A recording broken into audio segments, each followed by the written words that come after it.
Bien, nous allons discuter de l'histologie de l'appareil digestif, c'est-à-dire de la constitution au niveau cellulaire et tissulaire de la paroi. Les différentes parties de la paroi intestinale. On retrouve 4 couches différentes qu'on appelle la muqueuse, sous-muqueuse, musculeuse et séreuse. La muqueuse est une association de tissu épithélial et de tissu conjonctif qui va permettre de séparer le centre du tube digestif, et donc qui est considéré comme le milieu extérieur à l'organisme, de l'intérieur de l'organisme qui est situé de l'autre côté. La sous-muqueuse, qui est un tissu conjonctif, qui est un tissu de soutien, qui est richement vascularisé et innervé. La musculeuse, qui est un tissu musculaire qui va permettre les mouvements du tube digestif. Et enfin, la dernière partie, qu'on appelle l'adventice, qui est constituée principalement d'une membrane séreuse qui, elle, permet les mouvements. Donc si on situe ces 4 couches sur ce schéma d'une coupe transversale de l'intestin, on voit le centre, ce qu'on appelle la lumière. C'est ici que les aliments vont passer et être digérés. C'est donc avec plein de bactéries, donc c'est un milieu extérieur à notre organisme. Donc la lumière est la partie centrale ici claire. Puis, première couche, la muqueuse, qui est ici en violet foncé, qui va permettre de séparer le milieu extérieur de notre organisme. Enfin, en dessous, vous avez la sous-muqueuse, qui est ici, la musculaire qui se prend en 2 parties. Il y a une couche musculaire longitudinale et l'autre horizontale. Et enfin, vous avez l'adventice en dernière partie. Donc, ici, on retrouve les 4 couches. Si on regarde cette photo, alors on retrouve 3 des 4 couches qui sont représentées.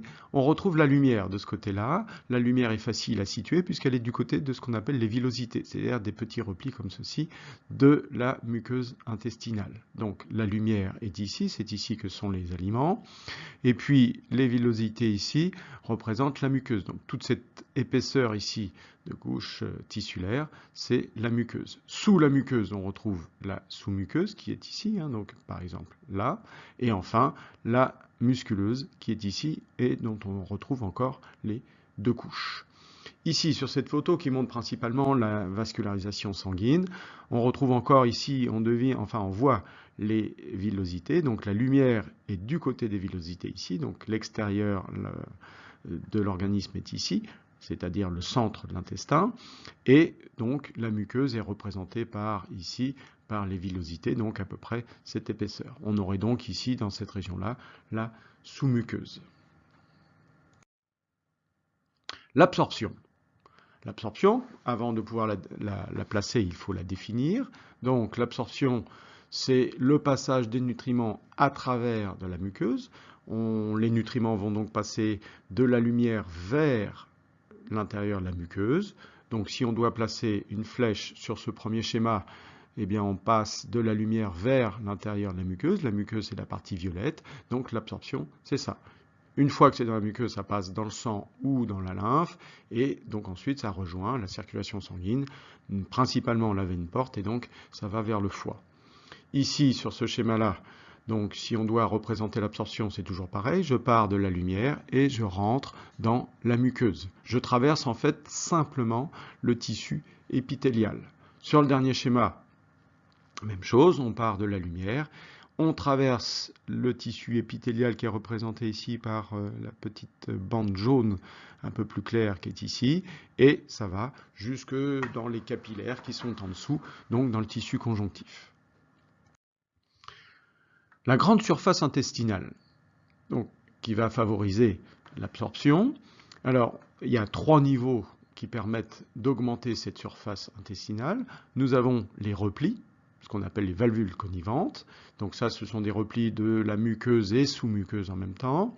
Les villosités, qui sont des replis de la muqueuse toute seule. Et enfin, les microvillosités, qui sont à la surface des cellules absorbantes. Lorsqu'on regarde ici, s'il n'y avait pas de repli, la surface interne de l'intestin serait comme ça. On aurait la lumière ici et seulement cette surface. Il se trouve qu'il y a des replis qui permettent d'augmenter cette surface. Voilà, donc tout ça, ce sont les replis, les valvules conniventes, qu'on retrouve peut-être ici, voilà, comme ça. On voit bien qu'ici, on a un repli. Pour les villosités, c'est à la surface de la muqueuse, enfin c'est la muqueuse, ce sont des replis, donc c'est en forme de doigt comme ceci. Ici, on ne peut pas les voir, mais elles sont présentes, elles sont représentées par la bande violette foncée. Et enfin, on les retrouve ici, donc les villosités. Toujours le même but, augmenter la surface. Si on n'avait pas ces villosités, on aurait une surface équivalente à cette distance-là. Alors là, on a une surface beaucoup plus grande. Les microvillosités, nous ne les voyons pas, il faudrait un agrandissement supérieur. Elles sont à la surface ici des cellules que l'on devine, et donc ce sont des tout petits replis à la surface de ces cellules. Donc ici on montre les villosités, et encore ici une villosité. Anatomie et absorption. La question c'est pourquoi l'histologie, pourquoi l'organisation de la paroi de l'intestin permet une bonne absorption et donc de remplir correctement cette fonction de l'organisme. Eh bien, on a 3 grands arguments.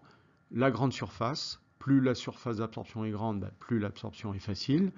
La vascularisation, une fois que c'est rentré dans la muqueuse, il faut bien sûr que les nutriments passent dans le sang. Il y a beaucoup de vaisseaux sanguins. Et enfin, l'épaisseur de la paroi au niveau de l'absorption est très fine.